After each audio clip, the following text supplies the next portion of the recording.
All right, hi everybody. Well, Autopilot has been in the news a lot lately, and I haven't had a lot to say Tesla related for, I don't know, probably a week or so, because I've been on vacation and stuff like that. But with Autopilot making so much noise, thought I would weigh in, and I don't think you'll find my opinions surprising, although I don't have any blind allegiance fanboyism for Tesla. I kind of look at the cars, I think, fairly pragmatically, and I don't have Autopilot on my car.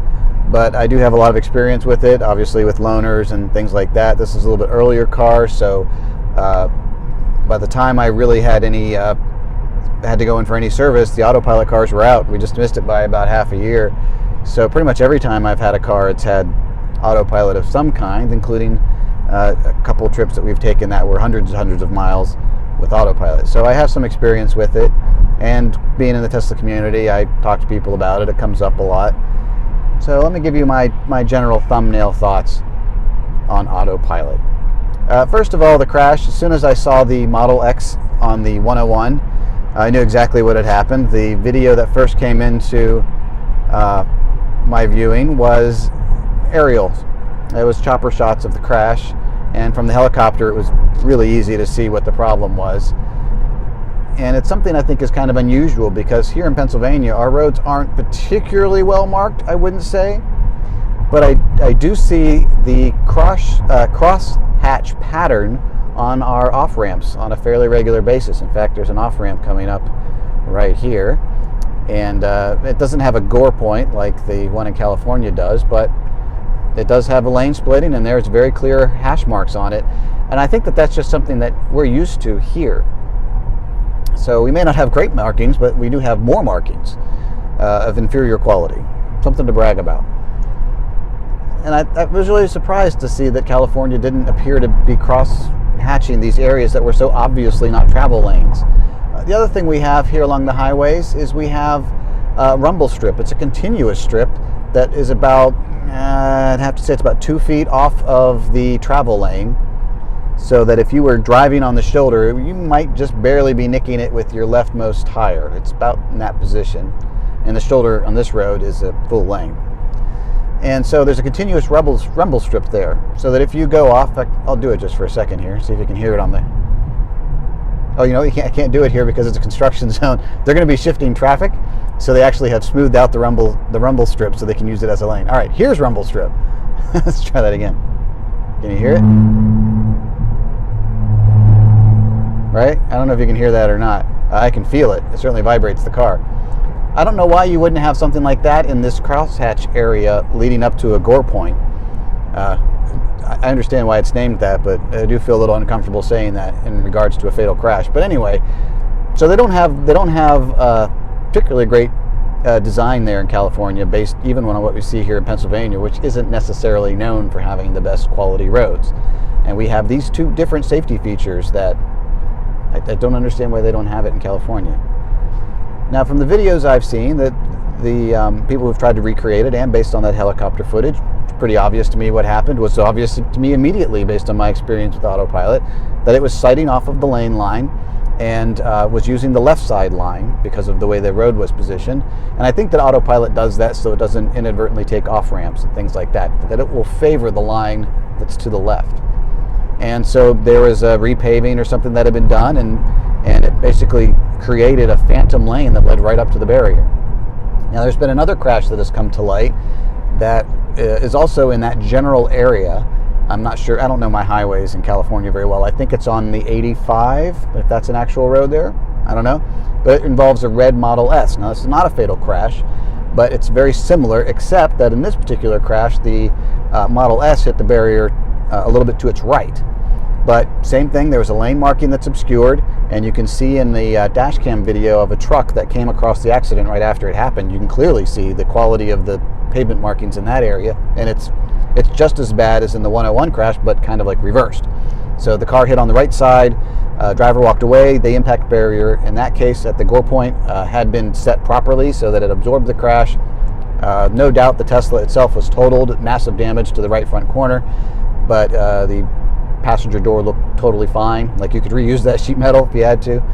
So the S and the barrier together made the crash very survivable. No doubt the X crash would have also been survivable if that barrier had been reset, which is a whole nother issue. Anyway, so that just shows you that there is this inherent weakness in autopilot. In my own experience that I have with two particular failures of autopilot when I was driving, were both on the Pennsylvania Turnpike. And one of them involved a tunnel. I'm not sure exactly where it was, but we were westbound, I want to say somewhere between Harrisburg and Pittsburgh. And you approach a tunnel through the mountain, and there's an uphill climb to the tunnel entrance, and then a right jog right as you're getting to the entrance. And I was watching autopilot very carefully, and it got up toward the top there. We also happened to have a truck beside us, and between the tunnel opening and the truck and the slight turn entering the tunnel, I don't think that car really knew what to do. I think it was sighting off so many different things and trying to figure out where the road was, and it was very unstable. And I won't say definitively that had I not intervened there would have been a crash, but there certainly would have been the need to visit the bathroom very shortly thereafter. So I took over in that instance. The other time when it very likely would have caused a crash was it's actually the same trip, but we were going eastbound, and it was very near a location where it's probably been a year and a half ago now. It was right when the Model X was first launching. There was an owner, I want to say a Philadelphia owner, who rolled his Model X, claimed it was on autopilot, and I can't remember. I think that there was some dispute as to whether or not he would release the logs to Tesla, because they maintained possession of the car and the over-the-air capability was disabled. They weren't able to check the car in remotely. And I don't know whatever happened regarding that, but if you Google that, you'll find that there's this very strange Model X crash on the Turnpike right around the time they were launching, and the driver rolled it and then blamed autopilot. And of course, all the fanboys immediately were, oh no, autopilot's wonderful and all of this and that. But I'm like, you can't always blame the victim. There is some responsibility with the technology. So driving is somewhere in that general area. We were in a Model S, and there was a construction zone that had been there previously and was completely cleared. It was all gone.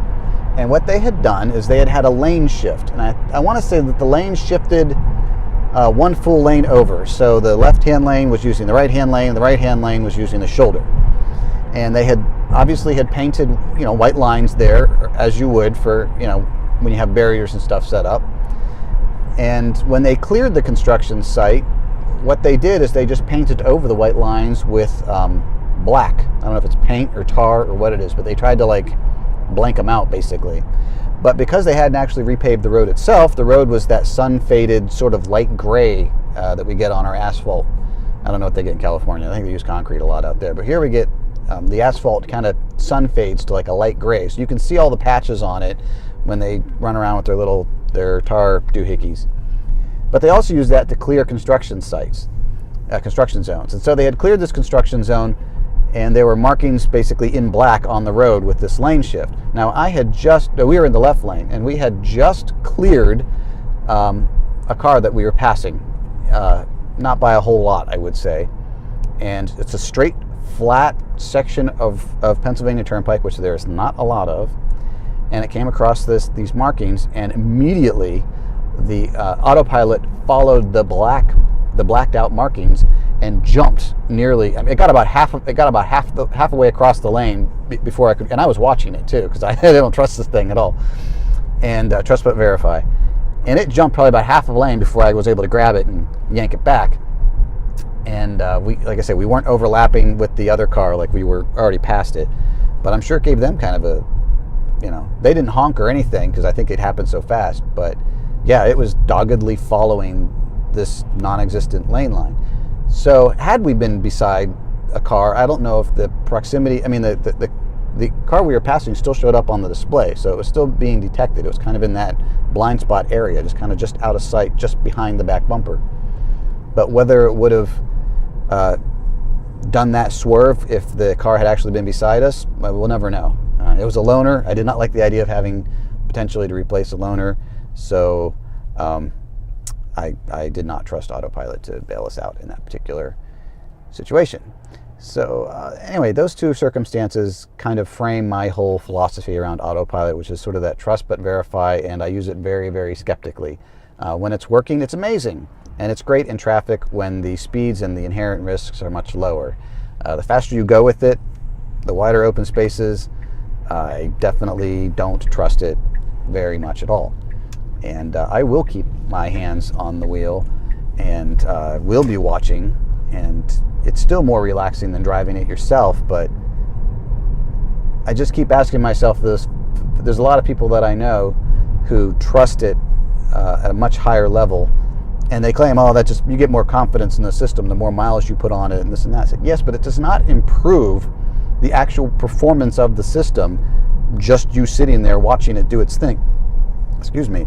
It doesn't get any better. It gets better when they send software updates. It gets better when the conditions improve. It gets better for a whole lot of reasons, but your ability to sit there and monitor it does not improve the actual performance of the system. You may get more comfortable with it and you may get more trusting of it, but I wouldn't say that that's a good thing necessarily. I mean, would you really think that that's a good thing, to get more complacent with a system that you're entrusting your life to? I don't know. As for my philosophy about Autopilot itself, well, I bought this car and I bought into the company's vision of an electric future long before Autopilot was even on the radar screen. And I think that that was a pretty compelling reason to, get these cars, just because they drive so nice. They do have all of these wonderful gadgets and stuff on them.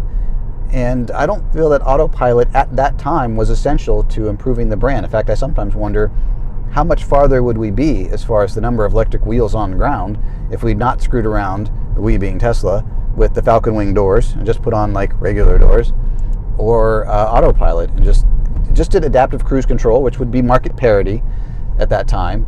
And you want to do Autopilot in the background, go ahead, but didn't make that like so integral to the brand.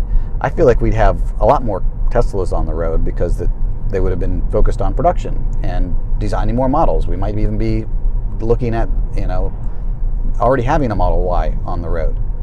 So I'm a little bit conflicted as to whether I think it was a wise thing to do. Now, they've done amazing things with Autopilot, and it's a nifty system, don't get me wrong. But at the same time, all it takes is a couple crashes like these, and next thing you know, they're going to be mandated to stop enabling Autopilot. That's a real possibility. Or that they'll have to retrofit the cars with some kind of a driver monitoring function like Cadillac has, where they have a camera that faces back to make sure you're actually paying attention. I don't even know if you could retrofit that onto an S or X, but I would be very concerned that they would try and make that happen, mandate that as a federal requirement, or disable the software. Now, Tesla and Autopilot are so intrinsically linked at this point that I don't think that you could do that without seriously compromising the Tesla brand. And that is fundamentally destabilizing for the company as a whole, to have that potential marketing thing taken away. Not only would it be a huge blow to the company psychologically, but it would be I feel like that could really damage the company very long term to not have that, because they've invested so much of their reputation in it at this point. So anyway, that's my feelings on Autopilot. As for the crash, I mean, this guy in particular, the 101 is an engineer. He's an Apple engineer. He's not a dumb guy. He drives this every day. And looking at the videos, I feel like it probably didn't really give him enough time to react. The fact that the barrier was pushed in, it may be that by the time he realized what was happening and reacted because of the sun glare or whatever may have been the delay on his part, he may have been stuck on the rails of it, or close enough to the rails that he couldn't get, like he was basically locked on like a train track, and the collision was inevitable at that point. Well, we may never know.